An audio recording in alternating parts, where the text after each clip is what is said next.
Yo, it's your boy C-Roc on the What Are You Made Of podcast with Mike C-Roc, sponsored by Nations Lending, Home Loans Made Human. I'm so thankful that I have Nations Lending because they back us, and I work for Nations Lending running the Mid-Atlantic region and the Southeastern Florida and Miami markets, and we just appreciate Nations Lending. So if you know anyone that's looking to buy or sell a home or needs to refinance, get up with your boy C-Roc.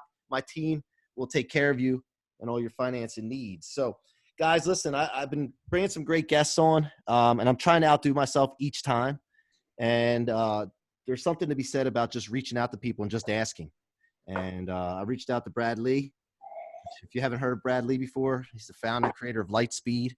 And I'm going to let him get into what he's made of and what his story is. I'm not big on big introductions and bios. I like the people to talk and let them explain that themselves. But I got my man Brad Lee on today, and I want to welcome him to the show. What's up, Brad? What's cracking? Appreciate you having me.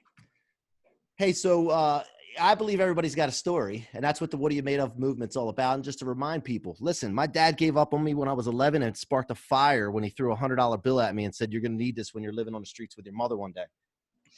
30-some years ago, I heard that, and it stuck with me, and that's what drives me every time I go through tough times, setbacks, or even when things are going great, just to keep pushing to the next level. That's what I'm made of. Brad, what are you made of, brother? Shit, I'm made of some of that and a few more things. It's funny that you say that because I distinctly remember one time where I was told, you're a bum and you're never going to amount to anything. And I still remember that because basically I was a little behind on rent. You know, I had been, not so responsible as of late.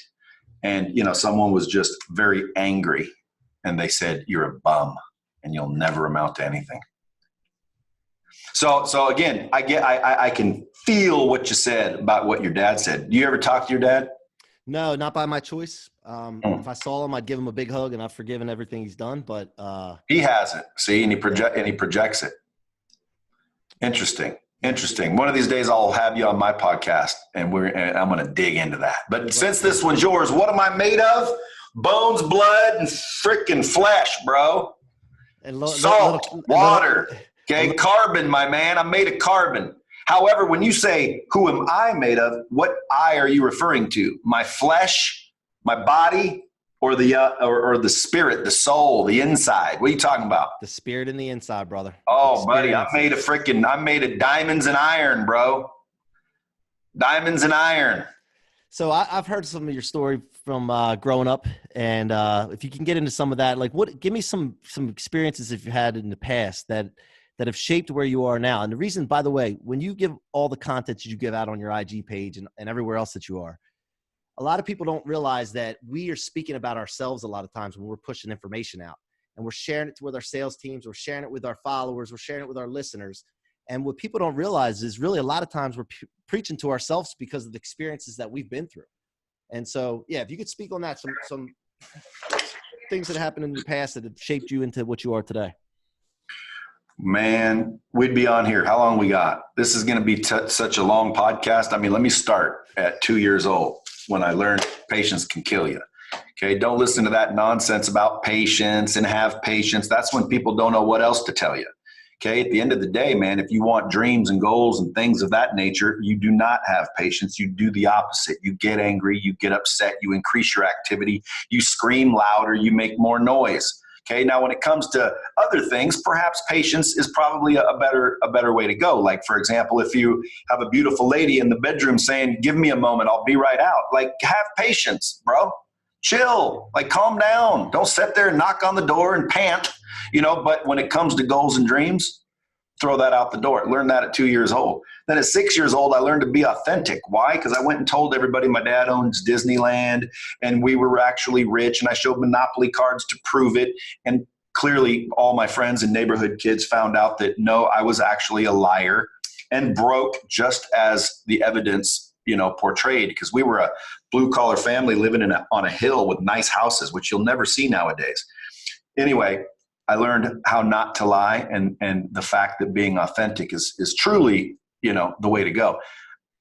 Dude, we're only at 6 years old. I'm 51, dog. You got hours or days? Which one? Yeah, no, I got all the time, dude. I sit here and I'm watching, I feel like I'm watching your Instagram account. So You know me and my why? You boys, know why? You know why that is? why? Because I watch you so much.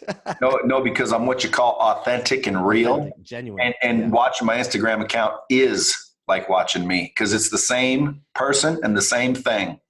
Right. So let me ask you this then. As you were going into with your Instagram account and your business with Lightspeed and all that, one of the things I was intrigued about is when did you realize that you're having a big impact on people? Do you remember the moment where you thought, man, shit, not just a couple people in my company, but I'm having an impact on the country or the world?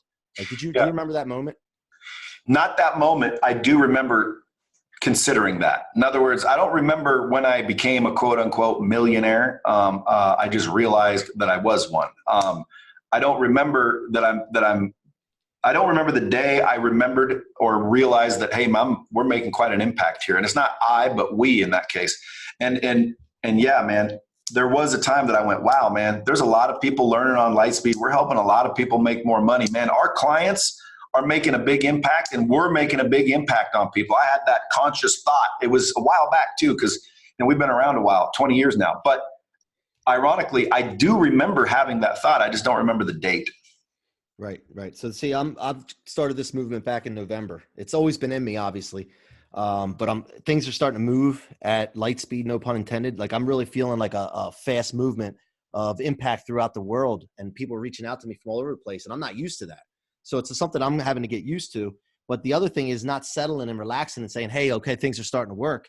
What can I do next to bolster that up, put it on steroids?" And what did you do? And what's the thought process that you go through when you start seeing an impact? And you start seeing results to put it into like overdrive? Well, again, you asked some big questions, and I think all questions and answers are ultimately dependent on the environment and situation in which you ask them. In other words, like, hey, what if I only had $100? Well, I don't know. Do you have 6 kids? I might not invested in that book or that course or that seminar, but I've heard people say, what if I only have $1,000? What should I invest it in? People say, give it to me and I'll train you how to do this. No. In some cases, I really would agree with that advice. Like invest it in yourself, man. Take that money, you go do this with it. It's your best investment. And then other times, I would not tell people to take their last $100 or $1,000 and give it to some expert for any reason. And unless that expert was an expert at taking $1,000 and turning it into 10. And there could be some of them, but you probably don't know any. So just depends on the answer. But man, I'll tell you, throughout building Lightspeed, you make adjustments, man. There's no one answer for anything. Yeah. So like when you have Lightspeed, your business, right? And you're making same thing with the mortgage business. We started out with 1 employee. We've gotten up to 30 employees now, growing it throughout the country. But you got to constantly make adjustments. You're constantly trying different things. I get all that. But with your influence and when you're doing with the Instagram and being an influencer in general and impacting people, not just with Lightspeed, for example, but being known and providing content to people. That's the part that I'm thinking to myself, like, how do you continue to grow with that? How do you continue to push the pedal down on that and take things to the next level of that?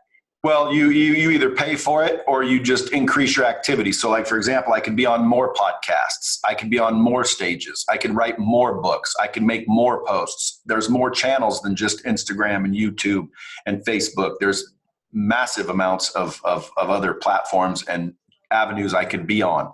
I could work longer. I could work harder. I could prioritize differently and blow up everything. You could scale, leverage technology, hire assistants. So there's one way to go, but I personally believe that I think you scale it by being consistent. I think you scale it by constantly improving what it is you're doing and being consistent with that. And I believe the more eyeballs will see you if you deserve to be seen. So again, I mean, like people always ask me the other day, like, cause someone got on my analytics and they're like, dude, you're getting like 5,000 new followers a week. And I said, yeah. And then they looked, he goes, no, you're actually getting like 8,000 new followers a week, but you're losing 2,800. Right. And I say, good, that's good. He was trying to tell me that that's not good. And I'm like, dude, what's happening there is just natural selection, meaning someone's going to follow me for whatever reason. Okay. They saw a post, they liked it. Da, da, da. Maybe they saw 2 or 3 posts in a row. Now they don't like the way I say it. They don't like the way I cuss. They don't like the way I sit. They don't like something about me. They're bored. They got pissed off. Someone else said something to them, and I reminded them of that person. Who knows what stupid ass reason someone decides not to follow me? Well, then unfollow me, and I'm happy, and you're happy, and everybody's happy. Why? Because I'm not looking for the people that don't like me. Right. I'm looking for the people that like me, and those are the ones that remain following me. And right now, there's only 217,000 of them. But guess what? And I'll bet you there's some in there that are fake. Why? Because, dude, I don't know why fake people follow you sometimes. Sometimes I see people follow me. I go look at because I look and I answer DMs, and I'm pretty active on Instagram at least. But I see some people follow me, and I'll go look at their page. They have 0 posts. They're following 1,000 people, but they've got 2 followers. Like, to me, that's a bot or that's a fake person. And they're following you for whatever reason. Maybe they want to put a Bitcoin comment in your comments. You know what I'm saying? Right. Or some sort of advertisement on your posts. But I'm sure there's some of those, but roughly 217,000, give or take. And it's going to grow. And hopefully it continues to grow at the clip it's growing. Because if all 217,000 just shared it with one person, that means I'm reaching 400,000 people every single post I make. And every single post I make, I promise you, can change somebody's perspective. It can change somebody's opinion. It can inform somebody, warn somebody. So all that shit I'm dropping, dude, is just going to avoid future pain for people. And I think that's me making deposits in the freaking karmic piggy bank. Right. So when I run my business, I've been doing this since 2006, and I had sales meetings every day. I'm saying the same things to my people every day, reinforcing the same things. Right. And I got to the point one day where I was like, shit, man, I'm doing this for my company. I want to scale it. I want to grow it. But why am I sitting back here just doing this with all the avenues of Instagram and all the different avenues you could get out to the world? So I started about a year ago thinking to myself, I got to get this shit out, man. I got something to say. Obviously, these people need it. And these people that are right here in my little company here aren't the only people that need to hear this and have problems to solve. So did you go through that at some point with your business before? And then when you started to go out and speak to the world, do you remember that at all or no? Well, I mean, restate the question. So how did you go from doing LightSpeed and starting LightSpeed and running your company to start wanting to be an influencer, going out and speaking instead? Well, what transpired there? Yeah, well, nothing. And again, I mean, I don't consider myself an influencer. I consider myself, if anything, influential, which means, I influence people, which therefore makes me an influencer, but so are you. And so is everybody else on Instagram. Anybody that has a family is a leader and an influencer. So the question is, am I an Instagram influencer? Not really. I mean, dude, there's people out there that are way bigger influencers. So I didn't decide to be one, is my point. I just became one. Why? Because people are watching what I'm doing and they're making comments and they're engaging, and some people like it and some people don't. And it's starting to go not viral, but it's starting to gain consistently. Again, I mean, people act like I'm coming out of nowhere. Shit, dude, I've been doing this for 20 years. Now, social media hadn't been out that long, right? But I got on Instagram like 2 or 3 years ago. Why? Because I kept seeing everybody on Instagram. And I'm like, dude, what the hell is so good about Instagram? So I got on Instagram. Then I found myself sliding up and looking at the posts. And I'm like, well, shit. Then I started making posts. And then I'm like, shit. And then I think I got comfortable with the whole understanding of social media. And so I started answering people and talking to people. And then that evolved to where now there's 200 and some thousand people following me.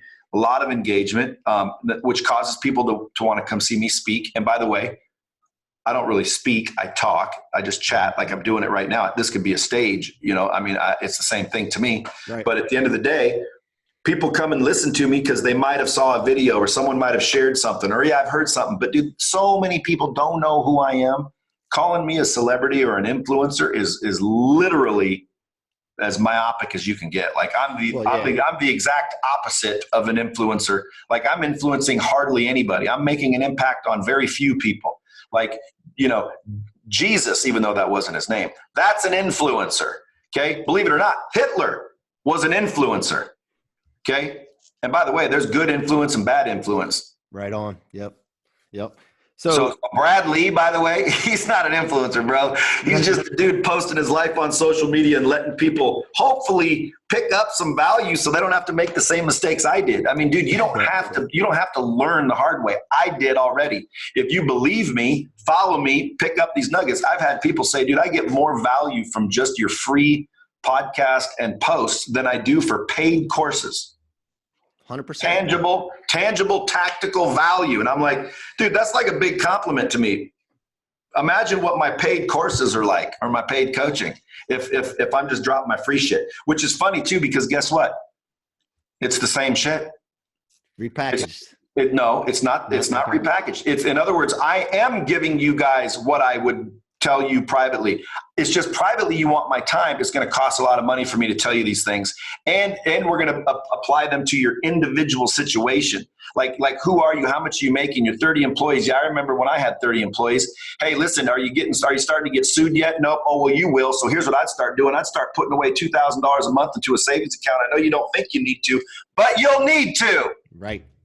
Okay, so again, like you want my personal time, now it costs money, real money. Why? Well, because I got a family and I got other shit to do. Why I want to coach you. But at the end of the day, you step up, start paying me freaking real coin. Shit, I'll coach you because number one, I like you. Number two, not bad money. And not only that, I'll be watching like Breaking Bad or some shit anyway. So, why not? But at the end of the day, my social media, you should follow for one reason. There's no charge, man. And I'm telling you, the same nuggets are on there, bro. You go you go watch all my posts, you go listen to all my podcasts, you come listen to all my speeches, dude, you'll have everything you need to freaking become madly successful in your life. Madly.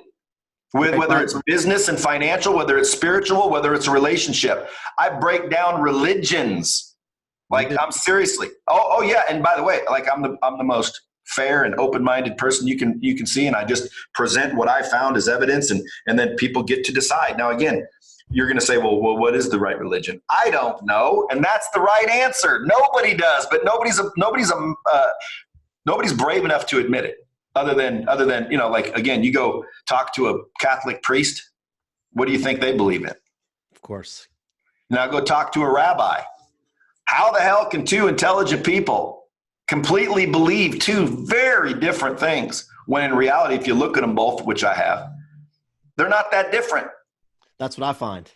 Yeah, they're not that different. There's a source. The same thing. You know what it proves? It proves there's a source of truth, brother. That's the truth. There's a source of truth, and then everything else is a variation or a version of that truth. So there is a single source of truth. Okay, and it is a fact, and you are right or you're wrong. There is no black and white. It is black and white. It's there's one source of truth. The rest of it are interpretations and perversions and omissions of that truth. Yep. For whatever greedy purpose or nefarious purpose, or even evil purpose. Because dude, if you believe in God, well then you believe in the devil. Yep. Right on. Now I remember the one of the posts you talked about. There was the hate posts, right? And you read the haters and hater shine, baby. The hater shine, right? Yeah. And by the way, it's at the real Brad Lee is the Instagram. Check it out. I watch it all the time. Here's the thing. You said I'm not famous, dude. Dog, I'm not famous, right? To me, celebrities are the people that can help me grow my business and help me grow me. That's the people that I look up to. Well, then I'm a motherfucking rock star, that's dog. Right. That's right. So that's what I can help you 10x your business this year. Yeah. If I so chose. And those are the people that I think are heroes, celebrities, influencers. I don't look at all the other bullshit that can't help me or help me grow my business or help me grow my employees' lives. Because by the way, we're in the people building business. We're not in LightSpeed. I'm not in the mortgage business. That's my vehicle. I build people. And that's how I've always looked at it since I've been in business. And so that's the people that I look up to. When I say that about you, that's what I'm talking about. Well, I appreciate that. And you're right. There I'll take full ownership of that description because I can help people. I can help them grow their businesses for damn sure. Regardless, like a buddy of mine, he owned a restaurant. I've never ran a restaurant, but he was having some problems. Told him what to do. Bam. That's last 2 years. Quadrupled in business, is starting to franchise it. I mean, the dude's killing it. Like, how'd you know about the restaurant business? Bro, I know about common sense. Okay. Yep. It's common sense. And people, right? It's dealing with people and how to build people.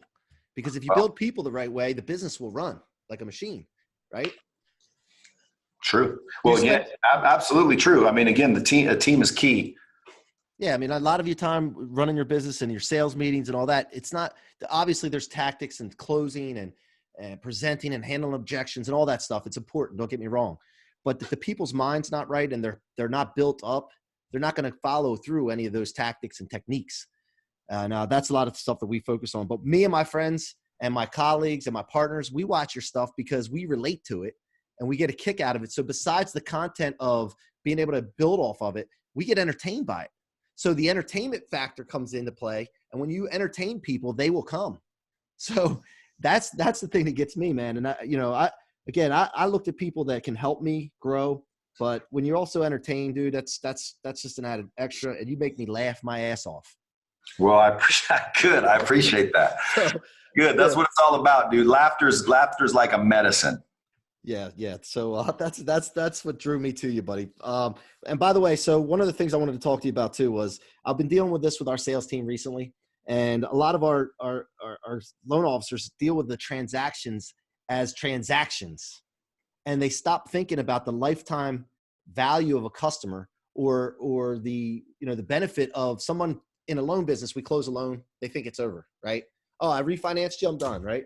And then they don't think about asking for a referral a lot of times. So we're constantly preaching that, or building an emotional connection with the people first before you go after their social security number or find out what their goals are. Try to build some kind of connection with them so that when they get shot or they get another mortgage company calling in behind you with a lower rate or lower costs, they don't just bounce and go ghost on you because they have that connection with you. And you should build the connection for that reason, one. And number two, because you hope to get referrals down the line. Or if they come back and sell their house and want to buy another one, they come back to you. So in your line of work, is that something that you guys talk about a lot besides transactional relationship more than transactional? Yeah. I mean, if you follow me at all, then you know that I believe, if you value money over relationships, soon you'll have neither. At the end of the day, relationships are literally the new economy. It's how you're going to get business. And with social media and your reputation at stake instantly over some bad reviews, you better have some integrity and you better have some ethics, because I think the ones that don't will be called out and put out real quickly. So, I mean, I would agree. So to me, it's like, is it the relationship? You have to get an emotional connection first, or do you have to have a bunch of people to try? Because, dude, everyone's not going to like you and you're not going to win, and all deals aren't closable. So I would say if you want to make money, I wouldn't focus on the emotional connection as much as I would the volume to which you're talking to people. Like, in other words, dude, if I go out and ask 100 girls to go to the dance, I'm going to have a better chance of getting people to go, rather than someone going up and asking one person and trying to, get all emotional with her before he asks her to the dance. And pretty soon fucking dance is here, bitch. And you ain't going because she said no. You should have asked 20 bitches. Right. But and by the way, for all the ladies listening, I always have another saying. Okay. You know how there's a God, Mike? How? Women. Like women, dude. Look at a woman. A woman is a magical thing, dude. Makes your eyes feel good.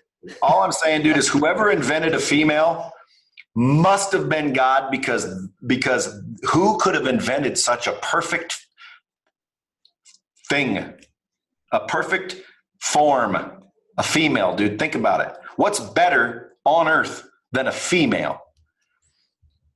That proves there's a God, dude. Yeah. They create other humans. Yeah. And guess what? All we have to do is plant the seed. And by the way, that's pleasurable to plant the seed, is it not? Yeah, I agree. Okay, so somebody invented that, dude, and guess what? Their shit is right where our shit is. Just so happens. Come on, dude. Ours fits in there and it's warm and moist and what? Come on, man. Who thought of that? Man. That proves there's a God, dude. So if any women are listening, they think, well, he just said bitch. Dude, calm down and quit getting all freaking politically stupid. Like, come on, you call your girlfriends that sometimes. I've literally heard Girls call other girls bitches and they laugh and it's funny. But if a guy says, man, I got 10 bitches. Oh, what are you saying bitches for? So anyway, that was just to clarify, ladies. I love and respect ladies like you wouldn't believe. So at the end of the day, dude, you go out and ask 20 lovely ladies to dance rather than 2. Guess what? The ugly fat kid that shouldn't be dancing at all is the one that's going to be out there dancing with the ladies because they asked more of them.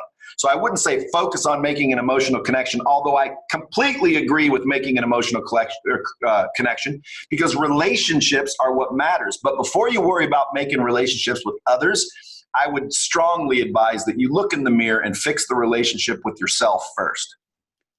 Yep. And that's why I watch your Instagram and your YouTube and I'm looking forward to your book because that's the thing I'm constantly doing for myself. And I'm telling my people to do that all the time. So I got to be doing it as a role model. Yeah. So, but you know how to do it? You want me to break it down for you? Yeah, I'm all ears. Dude, there's more for your listeners because, I always talk to the listeners, or I try to anyway, but this is more for them. You probably already doing this. Anyone that does it, will gain confidence and self-esteem and self-worth. And don't mistake it for arrogance because it's not the same thing. But you seem confident already. So it's obvious, like you got confidence, right? Don't you think? Now, everyone has insecurities. Don't get me wrong. But, if most people talk to you like, oh, this is a confident dude.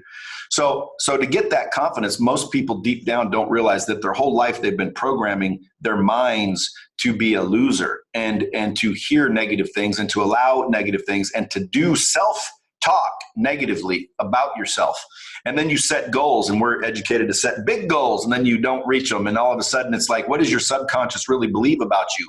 Fucking loser. You've never hit a goal. You procrastinate every day. You lie to yourself. You say you're going to start a diet. You don't. You say you're going to make more money. You don't. You say you're going to be more faithful. You're not. You're just basically a piece of shit, but you're not aware of that because it's in your subconscious, which means below awareness. You're not even aware that you don't like yourself. So you make decisions and actions based on that.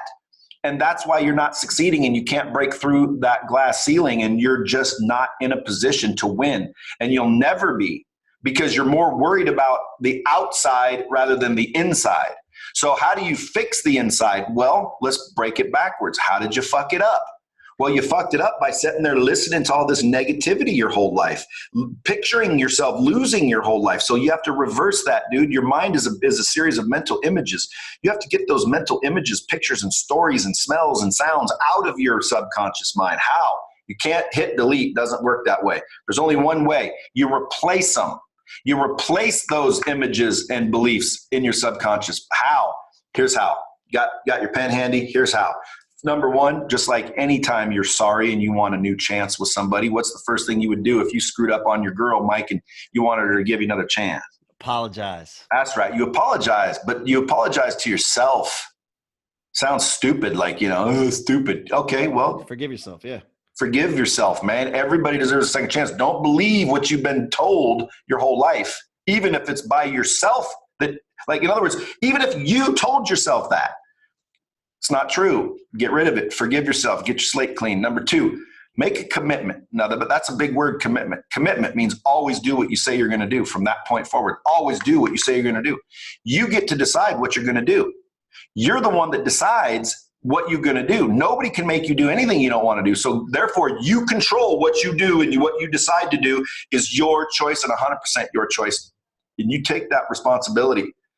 Because a lot of people blame other people and they look for other people to blame when in reality, dude, look at yourself. But at the end of the day, you make a commitment, which means you're always going to do what you say you're going to do moving forward. And then you be very careful with what you agree to. And because from this day forward, you will always do what you say you're going to do. Like, period. You say you're going to work out. You get off work late. You're tired. Who gives a fuck? Get your ass in there. Get your fucking fat ass and do what you said you're going to do. Always do what you say you're going to do, which is why I warn people, just quit agreeing so easily. Be more selective what you agree to. But you get to decide, so quit making excuses. This is how you do it. If you want to fucking win, write these down, do them, and STFU. Like, this is it. You forgive yourself. Then you commit to always do what you say you're going to do. And then step 3, guess what? You set some small attainable goals. How many times are we talked or told and taught to set these huge goals that were never even possible? Oh, if you wanted to make $1 million, you should have reached for 10 million. Okay, again, there's times for that advice to take place and be real and be good advice. But that isn't blanketing advice. In this particular case, when you're trying to repair and replace the images in your head of you losing and failing and not hitting your goals, you want to place some goals that you can hit.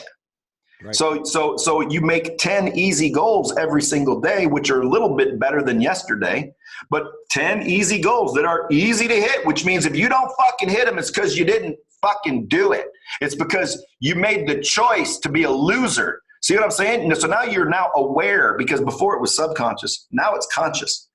So now you know. Okay. And so guess what? Before you didn't know. You didn't even know what you were doing. Now you're aware, bitch. So pay attention, because now you're aware. So do what you say you're going to do. Set 10 small goals every day, right? So you get used to winning, because at the end of the day, man, memory of winning is what confidence is. Like, dude, if you fought and never lost a fight, would you be afraid if someone said, Mike, let's go outside, handle this? Fuck no. You're going to be 100% confident. Why? Because your whole fucking life you've been winning. You're a fucking winner. So you set these 10 small goals a day and you achieve them every single day like clockwork. Your brain starts to say, win, win, win. The mind doesn't know the difference between a big win and a small win. It just knows you're winning. Yep. It just says you're a winner. Yep. You win. That's what you do. You set your mind to something and it happens. You keep your word. You're a fucking good dude. And all of a sudden you start to set up a little taller for some reason. And step 4 is to identify the snakes, because guess what's going to happen after you start walking a little taller and feeling like you deserve a little more? Oh, you big man now. Now you're cool, right? Oh yeah, you doing the self-help shit. Now you're cool. Now you're too good for us, Mike. You don't want to fucking come over for a beer. Oh, you're going to study. All the haters start to identify themselves. If you allow them, sometimes they'll just pull you right back like crabs in a bucket. So you got to eliminate the weeds in your garden. Get rid of the snakes. And you want to be consistent too. So actually, if I was you, I'd put step 3 after the goals, be consistent. Okay. No, step 1, forgive yourself. Step 2, commit. Step 3, set the goal. Step 4, be consistent. Step 5, weed your garden. Weed your garden. Get rid of the snakes. You got to take all negative people, and they're easy to see when it happens, because they'll just start talking stupid shit, and they will not want you to actually win. And you can tell when they start saying things like oh, you're too good for us now, or whatever. But at the end of the day, you start walking a little taller, you start feeling a little better about yourself, and then you start thinking in your mind, I deserve a little more. And guess what happens magically? You start doing a little bit more, and you start making better decisions. And the decisions are now being made and controlled by your subconscious, which is literally steering you to where your life is correct. I believe your subconscious mind is there to make you correct. So when you think fucking rich people suck, your subconscious mind says, no problem. Money's bad. Gotcha. And whatever you think is what happens. Like I believe in mind over matter big time. And what people don't understand is it works positive and negative. When you let negative shit in your head, you don't realize it. It's like smoking. You smoke because you don't die today. Nobody would smoke if you lit up the cigarette and you died while you're smoking. Okay. Nobody would be smoking, even if they were addicted. Okay. They just wouldn't do it. Okay. Right. The reason they do it is because it takes a long time to die. But nonetheless, every time you smoke a cigarette, you are going backwards, not forwards. If you really use common sense to the whole thing, shit either moves you towards your goals or away from your goals. Pick. Very simple. Keep it simple. Dude, it's simple. It's your choices, man. The choices you make determine the road you'll take. At the end of the day, you want to be rich and successful. Figure out what that looks like to you and go get it. You'll see the decisions and you'll see the choices. Like I always say, dude, I was traveling one time. I came across a fork in the road, so I took it. That's it. Right. And when people slip up, it's not the end of the world. Just get back on track again, right? Okay. Just refer back. That's what I'm saying. Stop beating yourself up, forgive yourself again, and jump back on there again. Now, let me ask you. You learned one way not to do it. Next. I'm interested in this part. In your organization where you work, because we're all human, you have people that work for you. Dude, don't speak for yourself. Okay. I'm mortal. Right. All right. I got you. It's just like you don't have a handicap in golf like I asked you one time. I don't. I said, what's your handicap? I don't have one. I don't know if you meant you didn't Yeah, have dude, a handicap. don't mentally limit me, bro. I'm playing golf when I come out there. I'll take you out. I'll get a putting lesson from you. But no, when you in your organization, when you have someone that starts the blame game because they slip up maybe, or the negativity starts, what's your process to go through immediately? Like, how do you handle that from the start? It's simple. Number one, we have a 3T rule. It's called train, tolerate, or terminate. And we don't tolerate. So that leaves really two choices: train them or terminate them. And it's very clear and simple, and everybody understands it coming into the. I have something called the accountability ladder. If you operate below the line, you're basically making blame, pointing fingers, waiting for someone else to tell you what to do. You're not owning it. And if you're operating above the line, then you're owning it. So, we have 12 core values here that are pretty, I would consider, vital to your ability to even be in our world. So if you work here or affiliated with here, those are the core values that we operate by. And then, it's like a beacon for other people like-minded.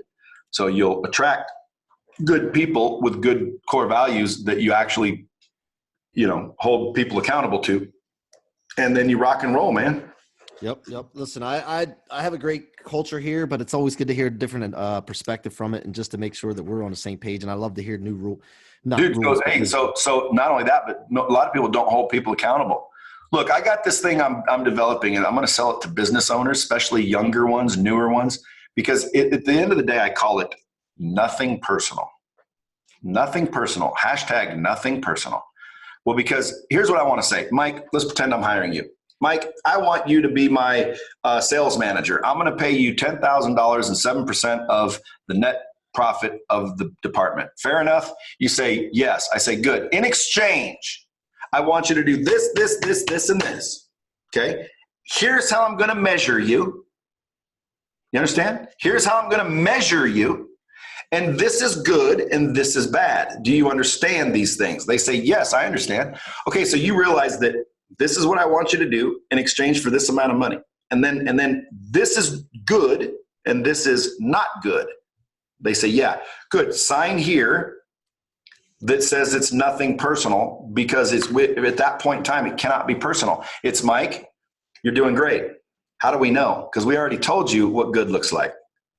Okay, Mike, we've both agreed at the beginning that you're doing bad, correct? Yep. Okay, so you have three choices, really two, but I give them three: train, tolerate, or terminate. Which one do you prefer? Well, tolerate. No, we don't tolerate. So pick again. So now most people would say train, correct? Right. Okay, we will be happy to train you, Mike. However, now that makes you an apprentice. So I'm going to reduce your pay or your compensation by 30%, sometimes 40%, sometimes 50%, while we're training you, because when I hired you, fucking Mike, you told me you would do the job. And now really what has been revealed is you want me to teach you to do the job. Yep. That's an investment in you, Mike, and I'm willing to make it. Okay, I'm willing to train you, brother, but not at that pay rate. So we're going to, start you off starting immediately at a 30% pay discount. Are we still open to training? And if they say yes, dude, that's a son of a bitch that's willing to hold themselves accountable and move forward. And guess what? That's who you're looking for. But now you have to have the training, and not just exposure. Most companies have exposure. They don't have real training programs. That's how I've made my millions becoming a training expert. People think they're training. They're not. They're exposing people. They're literally, paying someone 10 grand to show up for the day and train people. They're not training anybody in a day. Okay.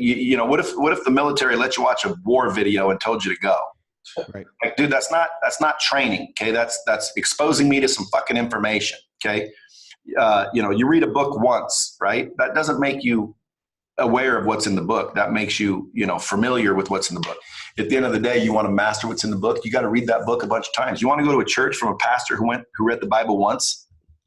Hell no. Oh, hell no. Literally. So at the end of the day, dude, Come on, man. Repetition is key. So the 4 ingredients is good content, repetition. Like you said you train them every week, go over the same shit over and over and over. That's why you probably grew and you're still growing, because you're actually training correctly. The question is, are you doing it manually? Because you're probably doing it manually. And if you are, I could help you scale the hell out of that training system. But my point is good content, repetition, practice, and accountability. Most companies leave out the accountability. Most companies leave out the practice. Most companies leave out the repetition, which means all they're doing is delivering what they feel is good content. There's no repetition, there's no practice, and there's no accountability, which means that's exposing people. That's not training people. If you want to train somebody, you have to have good content, repetition, practice, and accountability. All four of those things. And if you don't have one of them, it's almost like making a cake without the flour or without the egg. I mean, the shit still comes out of the oven, but it ain't no damn cake. Yep. So at the end of the day, man, most companies fail to train their people properly. Isn't that crazy? 100%, 100%. We grew 400% year over year by employing those same exact things. That's right. It's proven, man. And my favorite IGTV is I did my best. But the best wasn't good enough. And that's where you're referring to that. And you said, we didn't get to this office with this marble table looking over that fucking city if it didn't work. It was great. That's my favorite thing, man. Oh, I played that over and over again. Showed my wife, my kids. What they say? What's your wife say? Like, who is this nutbag? Oh, yeah, she does. But she knows the deal, man. She knows what pays our bills. Pays our bills is the content that you provide and other people that we listen to and follow, because again, it's all about mentorship and speeding up the process. I've done it where I spent tons of time and tons of money, which you can't count the amount of money you waste doing things on your own and not learning from people that have already done it. So she knows the deal, but hey, Brad, what's your book titled? The Hard Way. The Hard Way. And when is it coming out? Whenever. But I mean, is it? I'm shooting for February 15th is when I ship it. People have been pre-ordering it for about a month or maybe a month and a half, but it's coming out whenever it comes out. I don't make promises. However, I'm shooting for February 15th. You know why I don't make promises like that?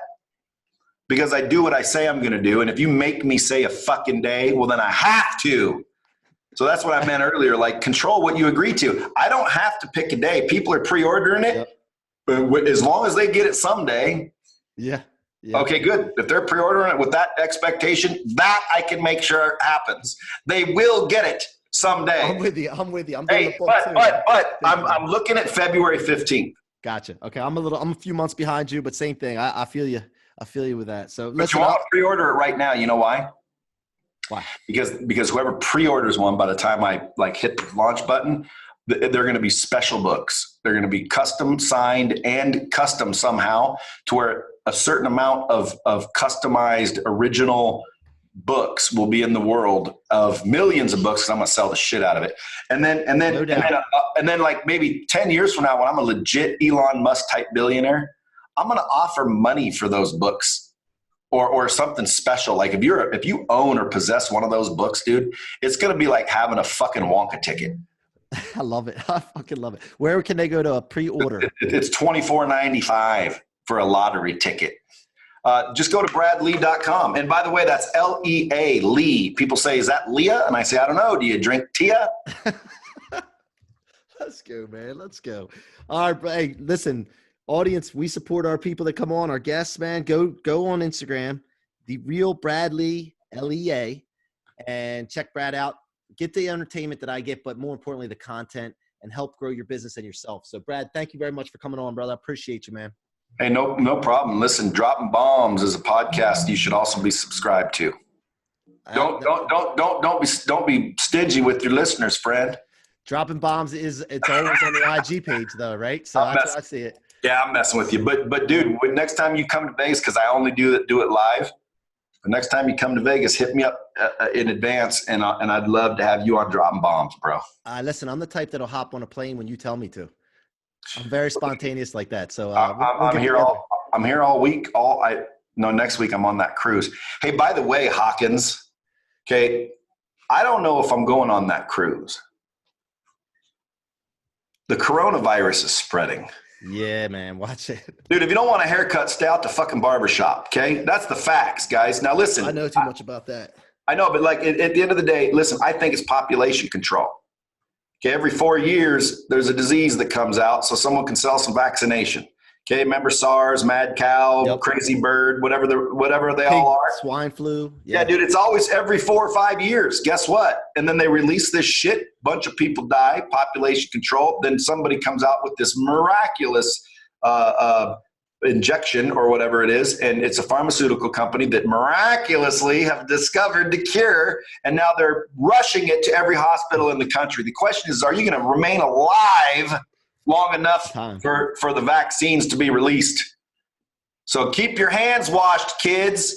Keep your masks on and stay out of China. Yeah, buddy. Yeah, buddy. Well, I appreciate you coming on, brother. You guys have been listening to the What Are You Made Of podcast with Mike C-Roc. And I don't know how I'm going to outdo myself on this one, guys. I'm going to try, though. It's a big task. Thanks, Brad. Thank you for being a part of the What Are You Made Of podcast. So that you don't miss future episodes, please rate and subscribe to the What Are You Made Of podcast on your favorite listening or viewing apps, and follow me on your favorite social media platforms. I would love to hear your stories of past experiences and engage with you further.